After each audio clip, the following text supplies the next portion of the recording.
Viewers, প্রীতি ও শুভেচ্ছা নিন। এই মুহূর্তে এনটিআরসি আপডেটস নিয়ে কথা বলবো। দুটি আপডেটস নিয়ে কথা বলবো যে আগামীকাল সোমবার হতে যাচ্ছে ষষ্ঠ গণবিজ্ঞপ্তি এবং 18তম অকৃতকার্য চাকরি প্রার্থীদের বিক্ষোভের হুমকি, পদত্যাগ দাবি এনটিআরসি এর চেয়ারম্যানের। এই দুইটি বিষয় আজকে খুব জোরালোভাবে প্রকাশ পেয়েছে। কারণ আপনারা জানেন যে এনটিআরসি এর পূর্ব ঘোষণা অনুযায়ী আগামী সোমবার অর্থাৎ আগামীকাল সোমবার হয়তোবা 1 লাখ নিয়োগ বিজ্ঞপ্তি 1 লাখ শিক্ষক নিয়োগের নিয়োগ বিজ্ঞপ্তি প্রকাশিত হতে যাচ্ছে। তবে এর আগে যেটা বেশি সবচেয়ে গুরুত্বপূর্ণ হয়ে দেখা দিয়েছে যে যারা অকৃতকার্য হয়েছে তারা বিক্ষোভের হুমকি দিয়েছে, পদত্যাগ চেয়েছে এনটিআরসি কর্মকর্তা। তো ভিউয়ার্স, চ্যানেলটা যদি সাবস্ক্রাইব না করে থাকেন তাহলে অবশ্যই বলবো চ্যানেলটি সাবস্ক্রাইব করে রাখুন এবং বেল বাটন অল করে দিন।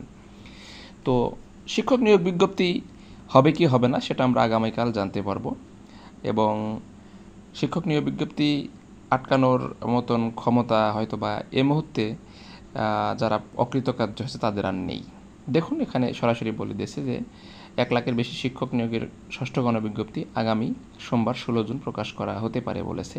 এদিন বিজ্ঞপ্তি প্রকাশ হলো, 22 জুন থেকে আবেদন হবে। নাম অপ্রকাশিত রাখা সত্ত্বেও কর্মকর্তা ষষ্ঠ গণবিজ্ঞপ্তি প্রকাশের খসড়া প্রস্তুত করা হয়েছে। টেকনিক্যাল কোনো সমস্যা না থাকলে আগামী সোমবার ষষ্ঠ গণবিজ্ঞপ্তি প্রকাশ করা হবে। সুতরাং যারা 18তম শিক্ষক নিবন্ধনে পাশ করেছেন তাদের প্রতি কনগ্রাচুলেশন, আমার অগ্রিম শুভেচ্ছা, কারণ তারা বেশিরভাগই চাকরি পেয়ে যাবেন। তবে এখানে একটি গুরুত্বপূর্ণ বিষয় লেখা হয়েছে যে 18তমতে চূড়ান্তভাবে উত্তীর্ণ হলেও ষষ্ঠ গণবিজ্ঞপ্তিতে আবেদনের সুযোগ পাবে না 35 ঊর্ধ্ব নিবন্ধনধারীরা। নিবন্ধনের মেয়াদ 3 বছরের বেশি হলে ওই সনদধারীও গণবিজ্ঞপ্তিতে আবেদন করার সুযোগ পাবে না। এখন প্রশ্ন হচ্ছে, 18তম শিক্ষক নিবন্ধনে 35 ঊর্ধ্ব কোনো পরীক্ষার্থী পাশ করেছে কি না। এটা এনটিআরসি বললেও আমি জানা মতে এখন পর্যন্ত কোনো ব্যক্তিগতভাবে কোনো ক্যান্ডিডেটের সাথে যোগাযোগ করতে পারেনি। সুতরাং এখানে সন্দেহ রয়ে গেছে। তো এটা এনটিআরসিকে লিখতে হবে, তাই লিখেছে। এরপরে দেখুন, এনটিআরসির চেয়ারম্যানের পদত্যাগ দাবি। এই হুমকিটা দিয়েছে মূলত যারা ফেল করেছে বা অকৃতকার্য হয়েছে। এনটিআরসির চেয়ারম্যান ভাবে প্রার্থীদের সঙ্গে প্রহসন করেছেন। যেমন, উনি ইচ্ছাকৃতভাবে ফেল করার কারণে 3টি পদক্ষেপ গ্রহণ করেছেন। তিনি রেজাল্টের আগে ডিএমপি কমিশনের কাছে পুলিশ সাপোর্ট চেয়েছেন। 4 তারিখের রেজাল্ট পরে সব অফিস আদালত বন্ধ করে উনি 4 তারিখে রেজাল্ট দিয়েছেন যাতে ছাত্রছাত্রীরা হাঙ্গামা করতে না পারে। তিনি সরকারি ছুটির পরে 15 দিন ছুটি নিয়েছেন যাতে চাকরি প্রার্থীরা তার সঙ্গে কথা বলতে না পারে। 3টি বিষয়ই কিন্তু সন্দেহের উদ্রেক করে। কারণ আপনারা জানেন যে 35+দের টেকানো হয়নি, তারা অভিযোগ করেছে এবং তারা এখন পর্যন্ত এনটিআরসির কারোর সাথে যোগাযোগ করতে পারেনি। এই মুহূর্তে তারা জাতীয় প্রেস ক্লাবে একটি সংবাদ সম্মেলন করেছে। তারা সেখানে বলেছে যে এতে 20,688 জন পরীক্ষার্থী ফেল করানো হয়েছে। এতে ক্ষোভে ফেটে পড়ছে তারা, যারা ফেল করেছে আর কি।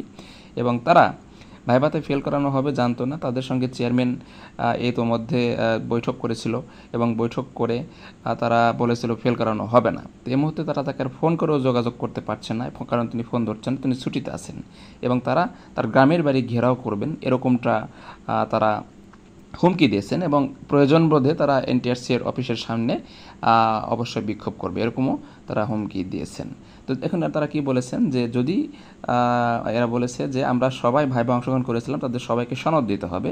যদি না দেয় 15 তারিখ থেকে আমরণ কর্মসূচি গ্রহণ করা হবে।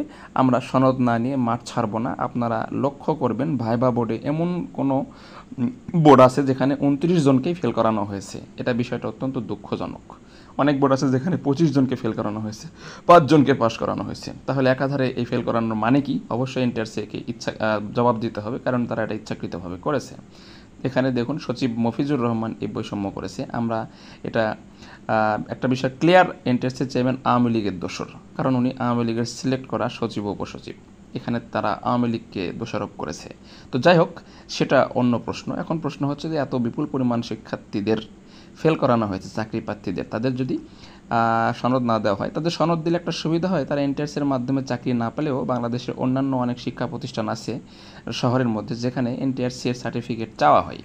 তো এই সনদটা অনেক ক্ষেত্রে তাদের কাজে লাগে, বিশেষ করে প্রাইভেট স্কুল কলেজ এগুলোতে চাওয়া হয় অনেক ক্ষেত্রে, তবে সব ক্ষেত্রে চাওয়া হয় না, চাওয়া হয় থাকলে আর কি মূল্যায়ন করা হয় আর কি।